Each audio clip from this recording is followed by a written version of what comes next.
So, a really special podcast this week because we've got not just one guest, but three guests, three super duper mindset coaches who all bring to the table lots and lots of experience and knowledge.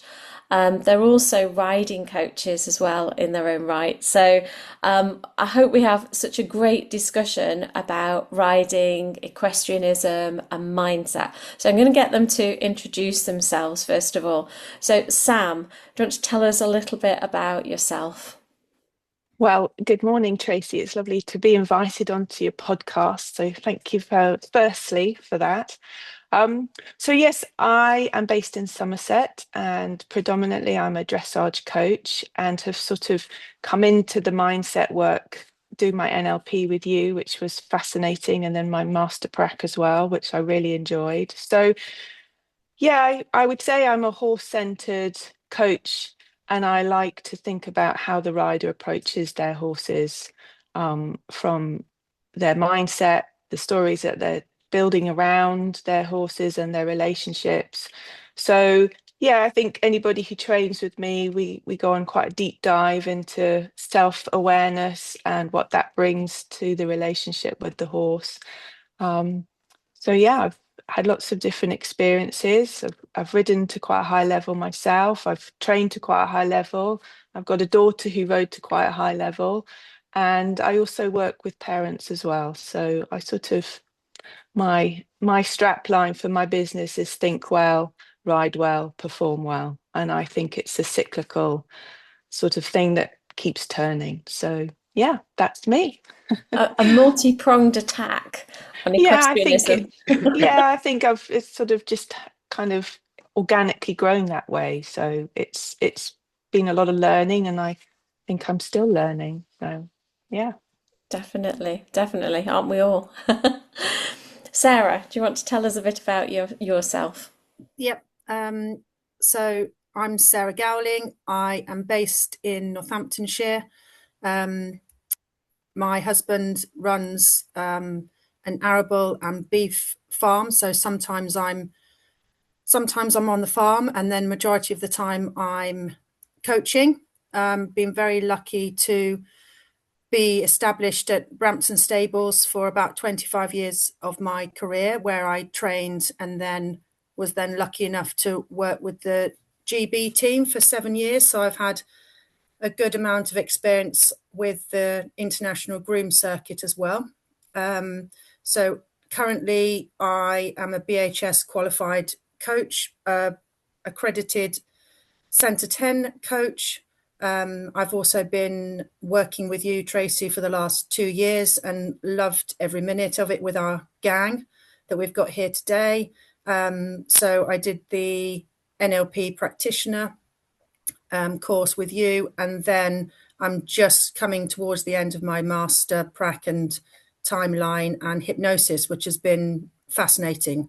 I'm able to then practice now what I preach, so I can work with clients both on the horse and off the horse, either face to face or Zoom. And then in between times, I'm also an accredited pony club coach. So in between that, I then work with young riders, and I can work from grassroots up to competitive minded riders. Wow, you keep busy. Yes, best way. There's not much time for breathing, but that sounds good. That sounds super. Joe, welcome. Tell us a little bit about yourself. Thank you very much. Hi, I'm Joe. Um, I have Surrey Hills NLP business that I've started just recently, really in the last sort of year. Because having worked with horses all my life and a BHS coach, I think a lot of problems that people have with their riding is probably in their mindset. And I also think, having done a lot of work with thoroughbreds, it's the horse's mindset that the rider needs to get round as well. And I think there's middle ground for actually working together because they're all different, as are we. So I've found it a really fascinating journey, and it's taught me a lot about myself and my animals. as well as my clients. Yeah, so Just that's me. and you work with the racehorses as well, don't you? The ex-racehorses, Yeah, which yeah. is a tough job. It is at times a tough job, and they are. I love thoroughbreds. They are just the kindest horses, I think, in a lot of ways, but they are misunderstood. And the mindset of the rider and the handler, I think, is so important with them. Yeah. Yeah, definitely, definitely. So welcome all. As I said before we started recording, the gang's back. So you all did your master prac together, and we had so many fabulous conversations that I thought it'd be really nice to do an episode with the three of you, getting a few views and a few hints and tips and tricks from you. So my first question, I'm going to start off with Sam, but please jump in, everybody else. What do you think, what would you say is a mindset myth that some riders believe, and it might be holding them back? I think the whole topic around fear for me is quite a big um, issue that a lot of riders face. And it doesn't matter whether you're an amateur or you're a professional, the feeling of fear comes from all different avenues, from all different angles. And I really love the way that Dr. Pippa Grange and her research about it's not about becoming fearless, it's understanding that you can fear less when you understand where your fear is coming from. And I think for me, it coming to that understanding gives you some real psychological freedom. It's not about taking it away, it's about understanding it. And when you come to a place of awareness and understanding, then you can address it and take it forward in a more positive way, because we all need that in the moment fear.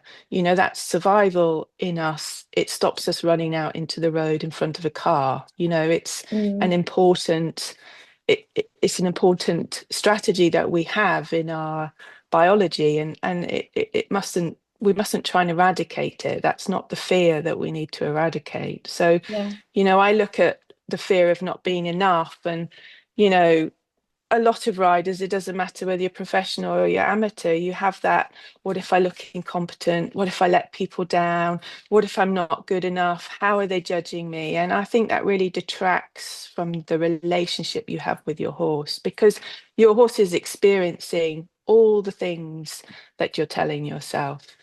They yeah, don't have the same moral framework that we have as humans. So, they're just responding to our physiological responses to what's going on in the internal yeah, chatter in our heads. So yeah, I think, the wording around fear just needs slightly broadening so people understand, which fear are we dealing with? yeah, yeah, Would be my answer to that yeah, question. Something that comes up a lot in the work that I do, and it really doesn't matter whether it's grassroots riders or it's professional riders. There is fear everywhere, and we all experience it. We're all human at the end of the day. So yeah, yeah. yeah. And I suppose it's that appropriate versus inappropriate level. Mm. But like you say, the some parts of fear are quite useful.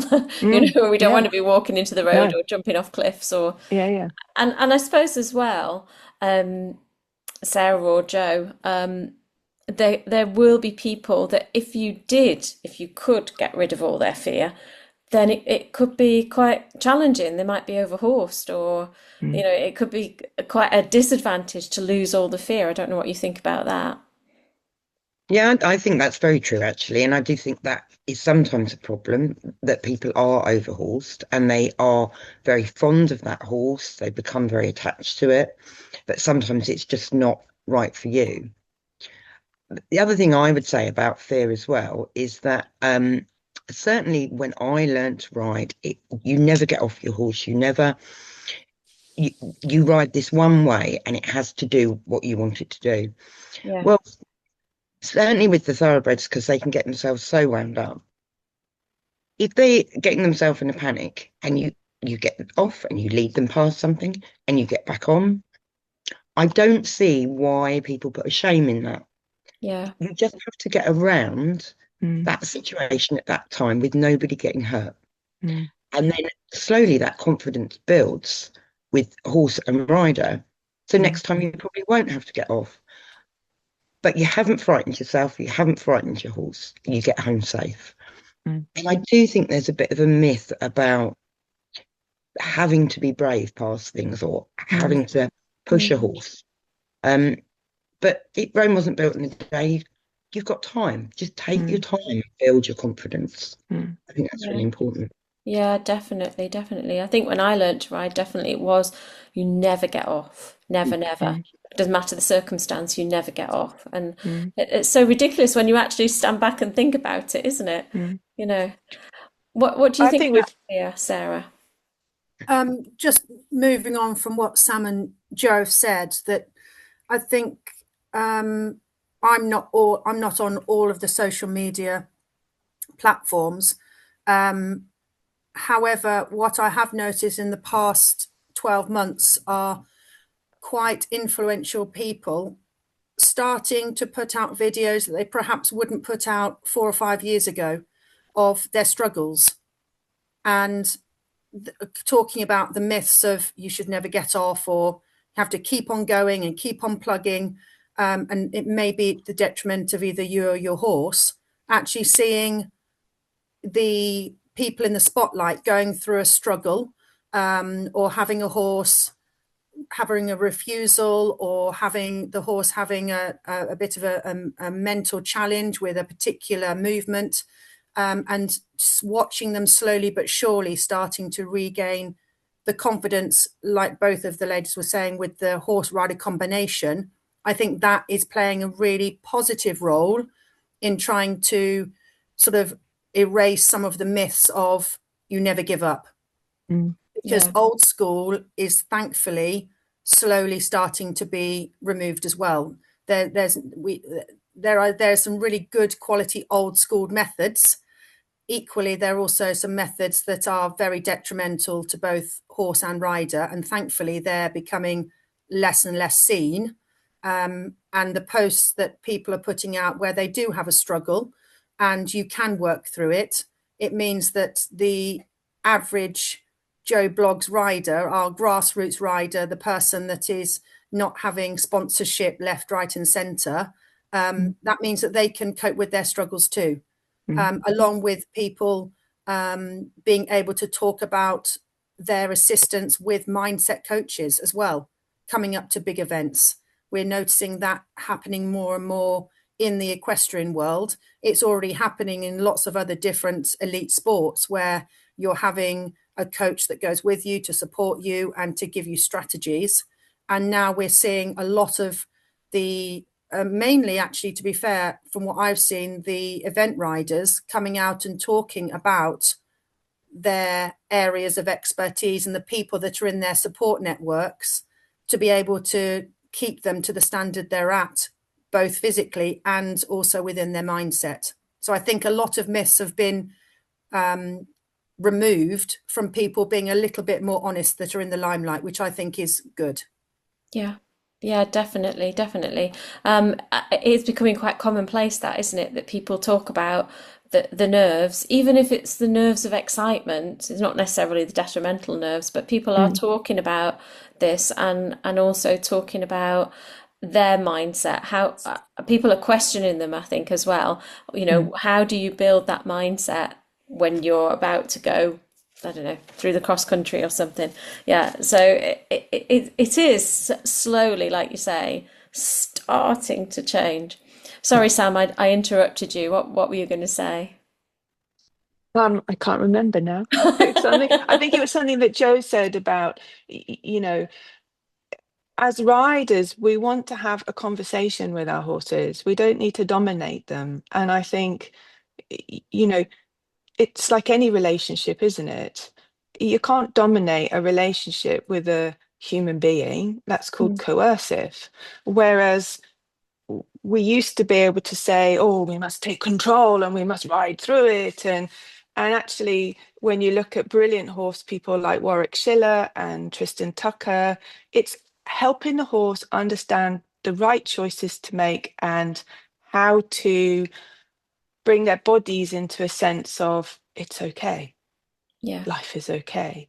And I think it's people like that within the industry that we need to look more towards, especially as competitive riders. We don't want the horse running on a flight pattern, because then they're always internalizing stress, and that doesn't make for a soft, supple horse. And from a dressage point of view, it's so refreshing. I went to France to last year's Europeans at Crozet, and just the standard of riding is softer. It's not so up and running, knees up, and that to me was never dressage. It was always kind of circus training. And now there's a really softer approach. It's just so much more harmonious. And I think hopefully in the next 10 years, if equestrian sport continues, we can say, we were there for the change, and the change is good. And I think it's really important that we start with the children, a little bit like Andrew McLean has done in Australia through the Pony Club. We help kids to understand it's not about what the horses do for us. It's about how we do it together. And I think for me, as a coach of young riders, middle-aged riders, older riders, I always bring this back to them. What would you like? What does the horse need? Because when you approach the horse in that way, I think you get a better understanding and you get a much clearer conversation with each other. But that takes quite a lot of awareness, because when you're in flight yourself or you're fearful of something, you will react in a slightly detrimental way. That's human biology. We can't change that unless you suddenly go, oh, there it is. Rein it in. So, and I like Joe, I love the thoroughbreds. I think they're super clever horses, and they do get bad reputation. But the ones that I help, super clever, super clever horses.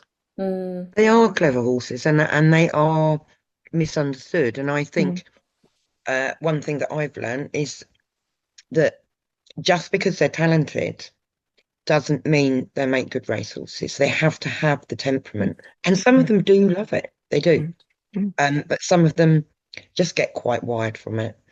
And to try and turn them around and move them on to another job is not easy.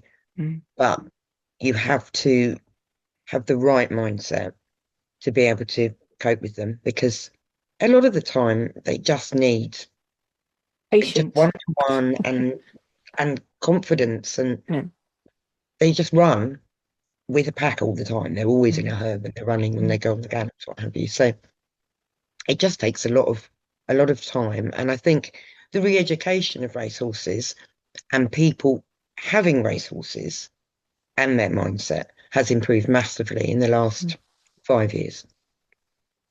Yeah.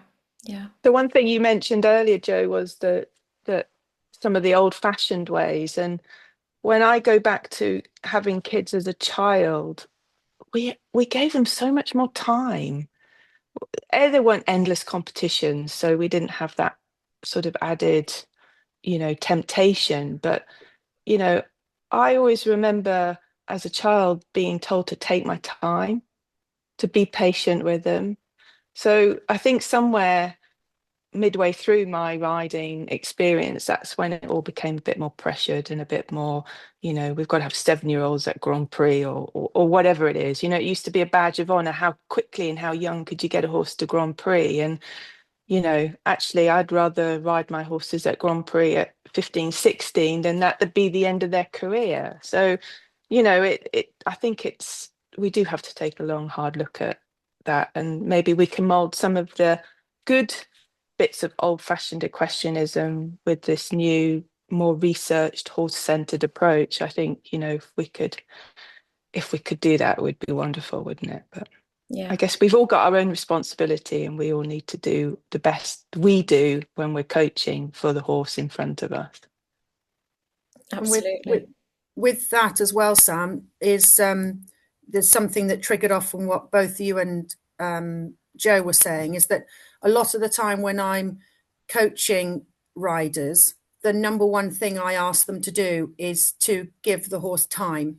Now, it could be a couple of moments, it could be a minute, but we are constantly in a two-way conversation with our horse, working as everybody is agreeing in a partnership. So the number one thing I'm repeating all the time is you're asking them a question. If you ask a fellow human a question, you give them time to reflect on that and then reply to you. A lot of us do not give our horse enough time to reply to our question. We just pile on question after question, and then we expect the horse to be able to filter out all of that and then answer all of the questions all at the same time. So I just say to my clients, you're asking a question. Every time you ask a question, it has a question mark at the end. That means you expect an answer. So wait for that answer to happen.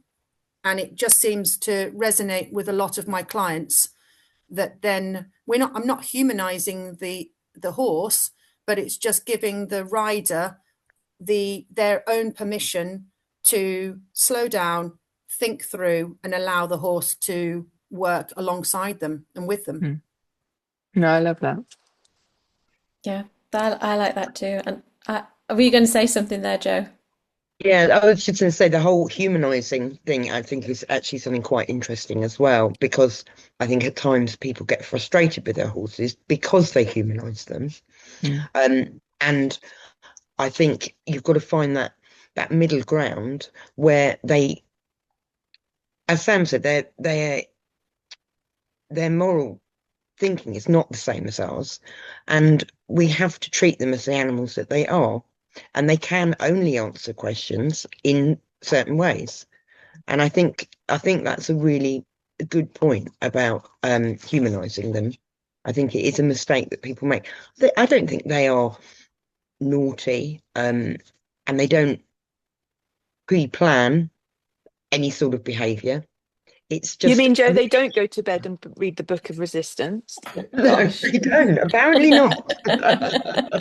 What can I do to annoy her today? That's the biggest one I get, yeah. I'm not sure about ponies. I'm not sure if ponies do. Brilliant. So thinking about what you've been saying about the horse rider partnership rather than the leader and the follower kind of thing, then lots of people, we have touched on it already, but lots of people will say to me now, my horse picks up on my nerves. So they're coming to me, very responsibly and saying, so I need to not be so nervous when there's actually no need to be nervous, because I'm transmitting that to my horses. So can you just tell us a little bit about your views on that? What can people do if they feel that the horse is going to pick up on it? Whether the horse responds depends on the horse's personality. But what do you think is happening there, and maybe what riders could do in that kind of situation? Shall we go back to Sam? I think horses are very reactive to energy and our physiological state. So, there's lots of research into this, and I try, when people come for lessons, I think I'm quite good at reading how somebody is feeling within themselves, whether it's they've gone a little bit grey, or I can see the heart racing out the front of the jacket, or they're a bit uncertain, and they're trying to be too quick at something. There's always little giveaways when people do that, and I just encourage people just to allow the horse to walk around the arena and for them to let that energy out of their bodies. Because when you start saying to somebody, or you try to avoid the situation, you don't allow that energy to go anywhere. So by them walking the horse around the arena, it gives them a sense of control. I'm not asking them to get on a horse when they're very agitated or in a very heightened state of arousal, because I have to look at the horse and what's the horse experiencing through this, because it's come to a new environment. It too is a little bit out of sorts in itself. So how do we bring that into a slightly calmer starting framework? And I think, the horses, they definitely react to people. And I always say to people, don't ride your horses like you lead your lives. They don't understand the complexities of your time shortage. They're just going to react because you're busy and you're bustling them, as opposed to saying, okay, I actually only have got 20 minutes. So maybe I'll just sit in the stable and, give you a nice groom, and it helps me relax, then the horses relax. So yeah, I think they pick up on our energy very, very quickly, horses. And Yeah. I think there's that energy connection that they have to us. And I don't think that's humanizing. I think, there's too much research into that sort of study and horse behavior, really. Mm. And when you say, the person who is a little bit buzzy in their head, or a bit nervous, and you get them to walk around, is that they lead their horse around, or do you? Yeah, I Yeah, like them to lead them around, yeah, and I'll yeah, walk with them. They yeah, start talking about other things. It helps everybody just, I've got a few other techniques. Some of them will be breathing, but a lot of people, again, if they're in that heightened energy state, you've got to come to them slightly differently, and not everybody can do a breathing exercise because there's too much other stuff pulling them away. So yeah. sometimes distracting them and asking them what they're having for supper can be quite a good, I unless like they go, it. oh, I've forgotten to buy the milk. And then adds another layer of stress to their Yeah. already heightened state. But no. Sarah, what do you think about this transmission of the emotions of the human to the horse, and what we can do to help the horses? I definitely echo what Sam was talking about, mainly about time. We're also caught up with time, that we start to worry that we don't have enough. So then, of course, we rush, exactly how Sam was just describing it. What I tend to find is, if I have a rider that I go to see or they come to see me, I do tend to ask them a fairly open-ended question of how their day's been, how their week has been running, because I find that a lot of the built up tension or the nerves could potentially be coming from external sources rather than anything to do with the horse. If it is directly to do with the horse, I then normally find that it's history, as in the last time I was here, or 2 years ago, or 5 years ago, and all the memories flood back. And actually, your sweet little horse is walking around quite happily, but you have gone back into the past, and you are looking almost for a reason to why you are feeling like this. And so, of course, we're picking up on all the emotions. So I do techniques as Sam's doing. I think talking about how their day has gone definitely helps. And a lot of the time I do address the situation by saying, notice your horse, be present. Let's remove ourselves from what has happened, and the what ifs are huge. Yeah. We can't really do a what if exercise necessarily on the horse through the NLP work. However, I do find that I use now a lot of the Hakalal. So I use a lot of going from your focal vision to your peripheral vision. That is a huge improvement. Even if even the client I'm working with has never done or heard of NLP, I'll give them a brief description of what I'm going to ask them to do.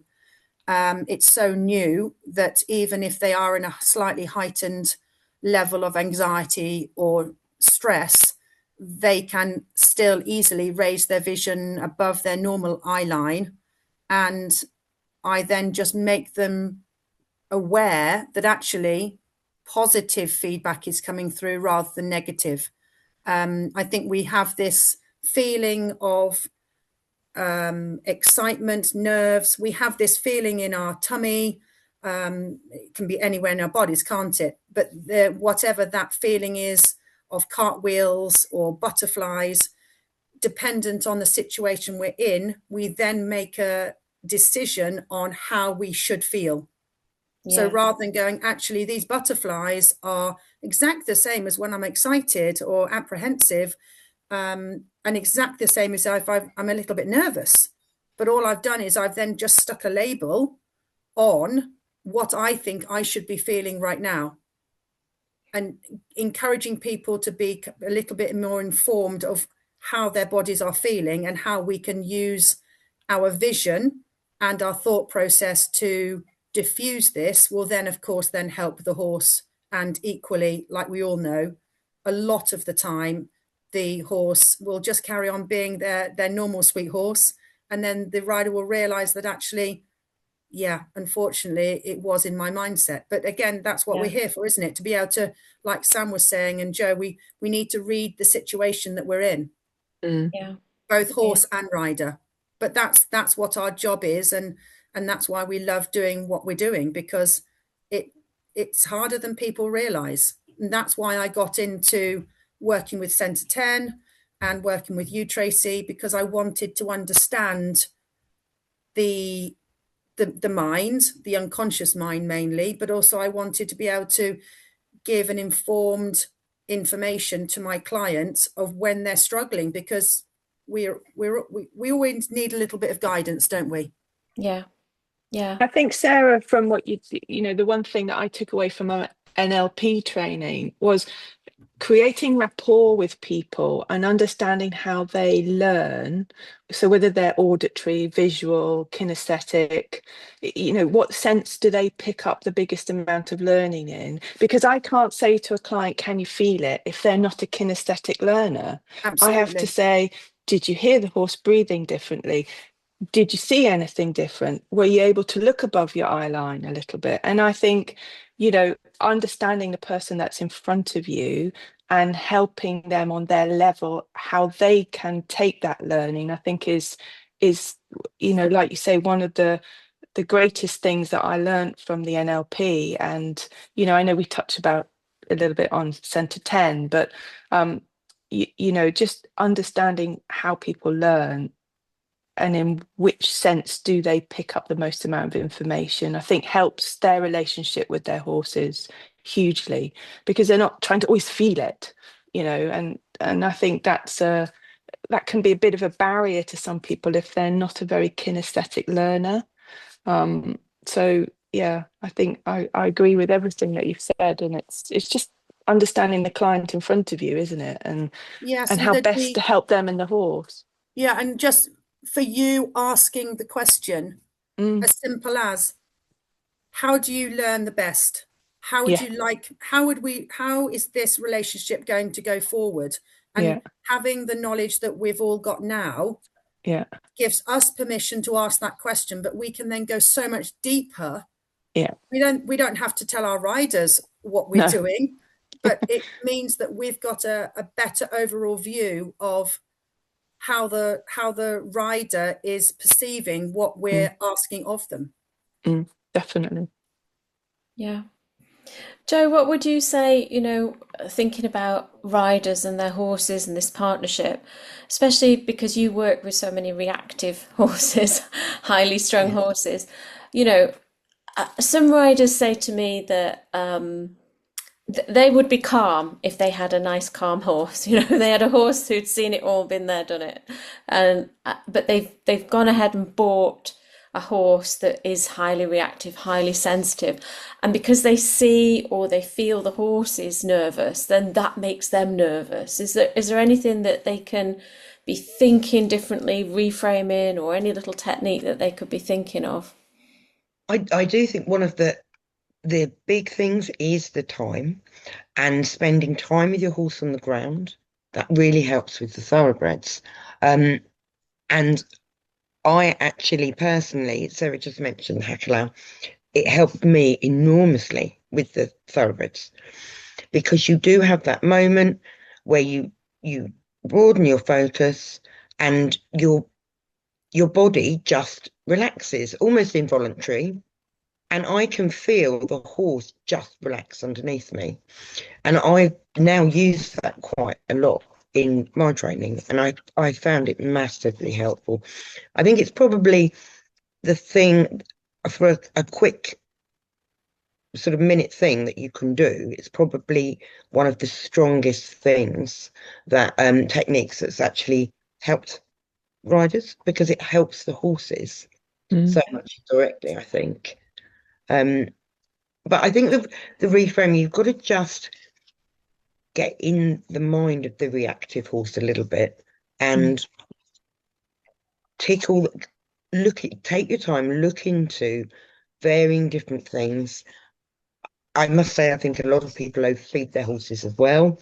So you need to get all the advice, and when you're in that situation of all the boxes are ticked, the horse is happy physically, then you need to reframe the way you think if it's still not working.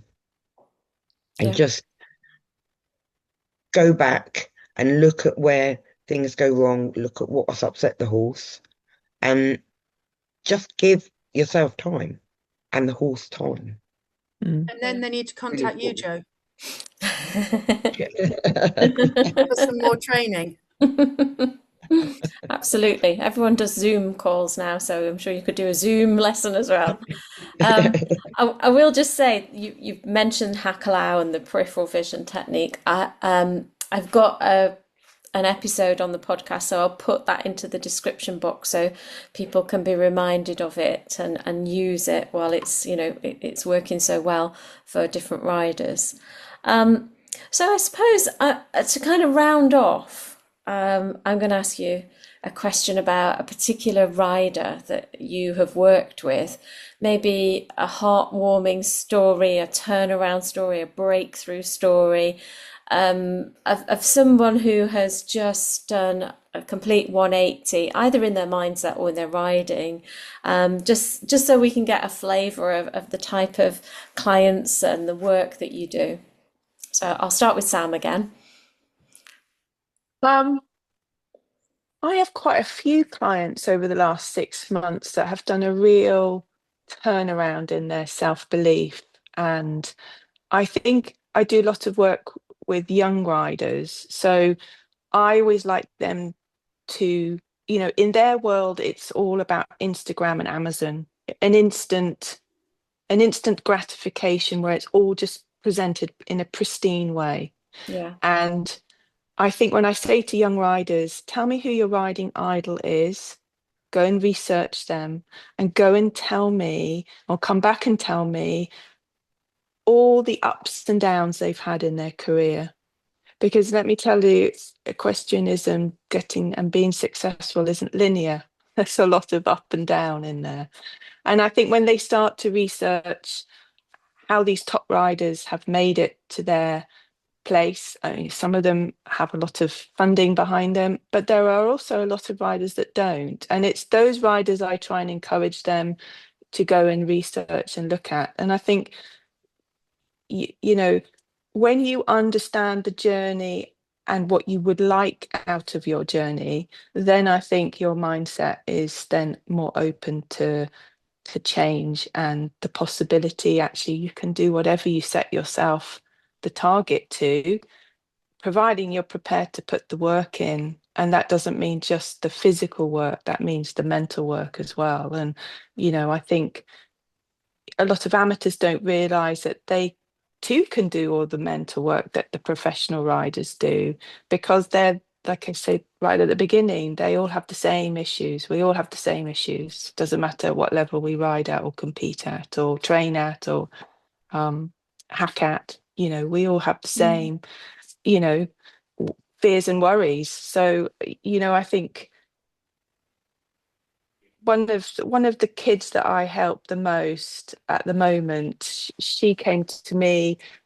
She's got jumping ponies, and she didn't want to jump 70 centimeters when she first started, and so it's to watch her, and now she goes and watches the warm up, and she's got she watch senior riders training, and she's got really into the growth of it all and not just the competing side of it. I think that for me is being one of the most lovely things to do, because it's taken it out of outcome and into process. And you know, if you're going to have a long sustained career in horses, you've got to love the process. You've really got to love the process, and the outcome is the kind of cherry bit at the top, but you've got to love the process. That for me is so yeah, would be her. I can't name her because I haven't asked her permission, but No. you know, yeah, I would say that's given me the greatest satisfaction. Oh, fantastic. Sarah, have you got a story for us about a particular rider or set of riders? Yep. So the main one that stands out is one of my long-standing clients. I started working with her and her young horse when he was 4. He's now 21. Oh, wow. So she was my one of the 2 first clients I ever had as I decided to go into freelance when I was working part-time at Brampton Stables. And I've known her for a long time. I've known the horse for a long time. And last year, when she knew I was working with you and getting this as a qualification with the NLP, I asked if I could use her as a guinea pig for my hypnosis work. Yeah. So I went over a couple of times to her house, and we then set up.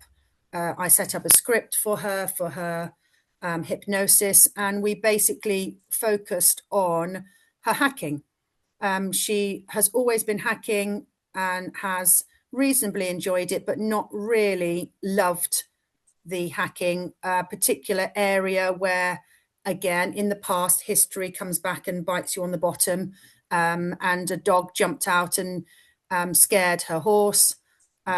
He is always a good boy, but of course, they're a flight animal, so he was slightly reactive.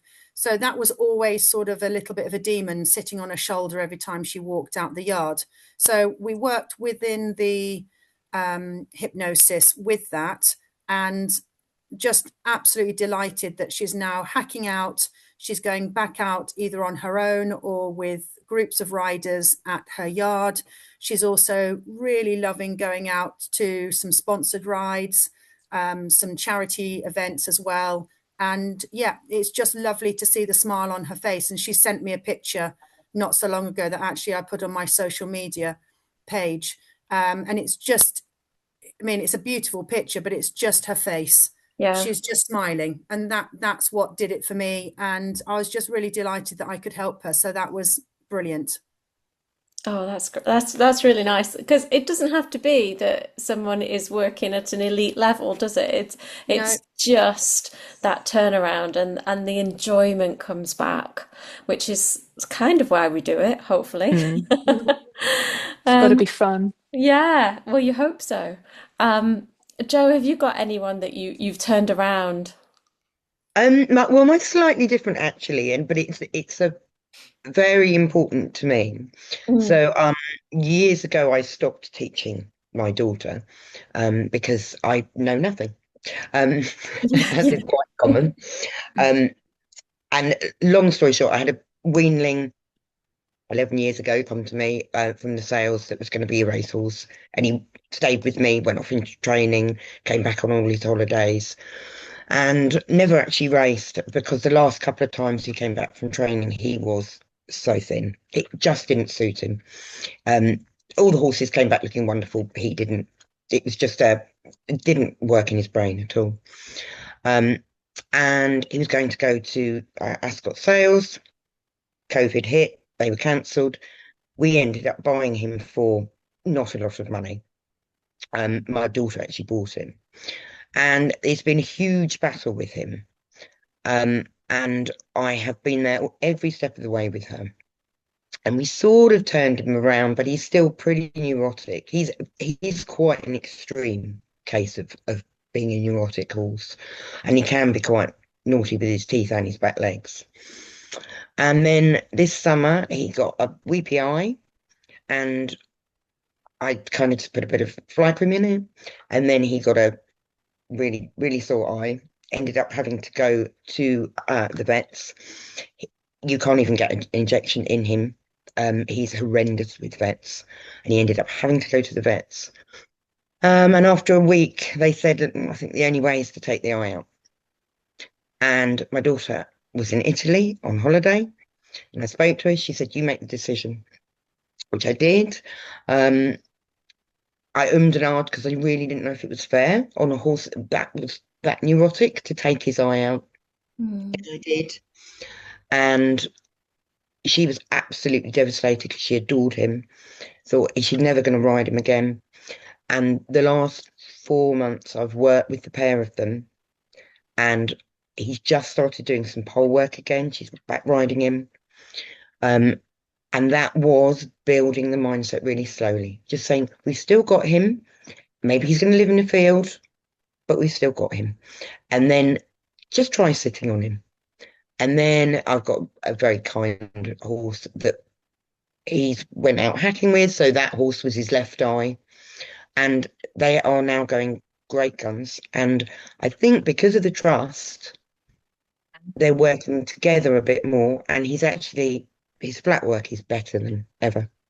And it's just so heartwarming. And she was so devastated, so ready to give up. Yeah. And I think between the three of us, we've really worked on his mindset and her mindset. And it's quite for me, it's such a heartwarming story. Absolutely. Apart from the fact he's got whiskers growing out of where he had an eye, which really alarms me. Other than that, and it makes you realise, for all his anger and aggression, at times in his life, he did trust us. Yeah. He trusts very few people. And just that whole process has been, it's been like her getting to badminton almost. It's been such a heartwarming process to see them now back pretty much where they were. Whether he'll actually jump again, it doesn't matter. He's part of the family. But that sort of devastation, she was inconsolable. And between the three of us, we've turned the situation around, which is really wonderful. Yeah. That's a fabulous story. I love it. Well, I could talk to you three all day, and I really hope that you come back, but I know that we're all busy and we've got to get on with our lives. So just to round off, can you give us an idea, where can we find you on socials or on the internet? I'll pop the details into the description box so that if anyone does want some advice or mindset sessions or even riding lessons, they can contact you. So Sam, where can we find you on socials and the internet? So my website is www.osborndressage.com, and that's the same for my social media as well. And anybody, any level, if you're in Somerset, I travel around as well. So you're always welcome, and your horses. So Lovely. Thank you. Sarah, how can we find you? Just on Facebook, under Sarah Gowling Coaching. Lovely. Great stuff. And Joe, where are you? Surrey Hills NLP.co.uk, or the same on social media as well.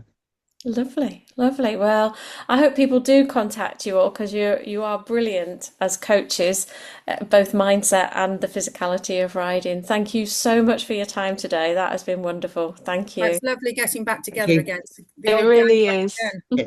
Yeah, lovely. Thank you, girls. I really enjoyed that.